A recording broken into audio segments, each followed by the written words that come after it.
Randes Wahyudi, Magister Pendidikan, selaku dosen pengampu mata kuliah Pendidikan Pancasila dan para penonton yang berbahagia. Perkenalkan, saya Dini Fitra Salsabila Susilo dengan NIM K71222085 dari kelas 1G Program Studi Pendidikan Guru Sekolah Dasar Kampus Kebumen, Fakultas Keguruan dan Ilmu Pendidikan Universitas 11 Maret Surakarta.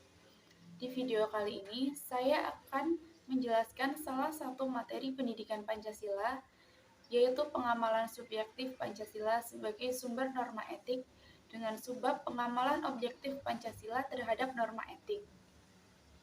Video ini saya buat untuk memenuhi tugas terstruktur 2 mata kuliah pendidikan Pancasila. Oke, langsung saja mari kita lihat materi penjelasan pengamalan objektif Pancasila terhadap norma etik. Selamat menyaksikan. Apa itu etika? Etika adalah ilmu yang berisi tentang watak, perbuatan atau tingkah laku manusia yang dapat dinilai baik dan mana yang dapat dinilai tidak baik, serta bagaimana dan mengapa kita mengikuti suatu ajaran moral tertentu dan bagaimana kita mengambil sikap bertanggung jawab. Apa itu etika Pancasila? Adalah penilaian baik dan buruk pada nilai-nilai Pancasila, yaitu nilai ketuhanan, kemanusiaan, persatuan, kerakyatan, serta keadilan. Nilai-nilai etika Pancasila diantaranya nilai ketuhanan yang mengandung nilai religius atau keyakinan kepada Tuhan, kemudian nilai kemanusiaan yang mengandung nilai moral kemanusiaan atau humanitarian yang memegang teguh setiap tindakan dan perbuatannya. Kemudian nilai persatuan yang mengandung nilai moral persatuan bangsa.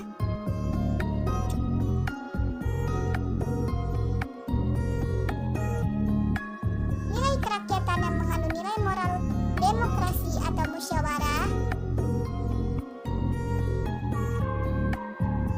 Serta nilai keadilan yang mengandung keadilan sosial yang berwujud dalam seluruh aspek kehidupan.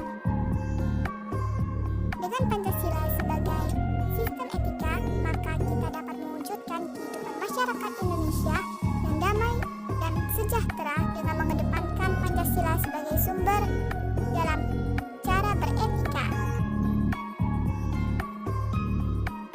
Namun ternyata masih saja banyak sekali orang yang menyalahi Pancasila sebagai sumber etika. Contohnya adalah kasus korupsi. Kita pasti sudah tahu apa itu korupsi. Ya, benar. Korupsi adalah tindakan di mana menggunakan suatu jabatan atau kekuasaan untuk melakukan tindakan yang tidak benar. Indonesia sendiri merupakan negara yang masuk peringkat teratas di mana banyaknya masyarakat atau pejabat yang melakukan tindakan korupsi. Hal ini tentu saja tidak patut untuk dibanggakan. Mungkin kita tidak merasakan dampak dari korupsi karena kita hanya menonton lewat televisi. Namun, pernahkah kamu berpikir bahwasanya uang yang dipakai untuk korupsi tersebut bisa menyekolahkan beberapa bahkan ribuan anak dari SD sampai dengan sarjana? Jika ini terus terjadi, maka ekonomi kita akan terus mengalami ketimpangan dan kemunduran. Lalu, apa yang bisa kita lakukan untuk mencegah tindakan korupsi ini? Menjadikan Pancasila sebagai pedoman dan cara untuk beretika adalah salah satu cara untuk menghindarkan kita dari tindakan korupsi. Agar kita dapat membangun infrastruktur bukan saja di Pulau Jawa, namun juga merata sampai dengan Papua. Indonesia dengan Pancasila sebagai sumber etika membuat kita lebih maju dan menjadikan Indonesia lebih baik. Implementasi dalam kehidupan bernegara secara objektif berarti melaksanakan dan juga mentaati peraturan perundang-undangan sesuai dengan norma hukum negara yang berlandaskan Pancasila.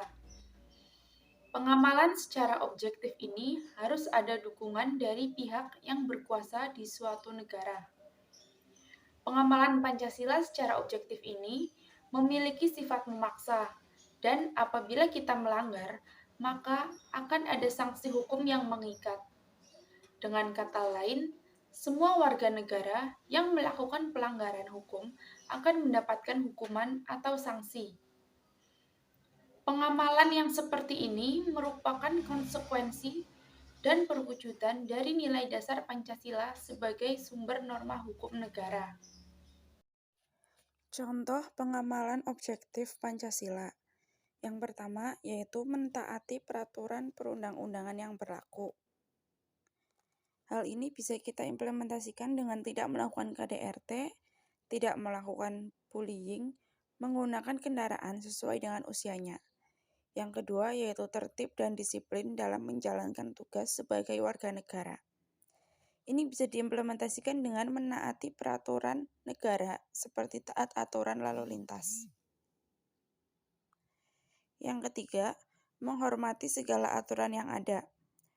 Hal ini bisa diimplementasikan dengan mengikuti segala keputusan atau aturan yang ada. Dan yang terakhir, ikut berpartisipasi dalam bela negara. Kita sebagai pelajar atau mahasiswa dapat berpartisipasi dengan cara belajar yang rajin dan sungguh-sungguh.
Kesimpulan yang dapat kita ambil dari penjelasan materi pengamalan Pancasila secara objektif berdasarkan sumber norma etik, berarti implementasi Pancasila secara objektif berarti melaksanakan dan mentaati peraturan perundang-undangan sesuai dengan norma hukum negara yang berlandaskan Pancasila.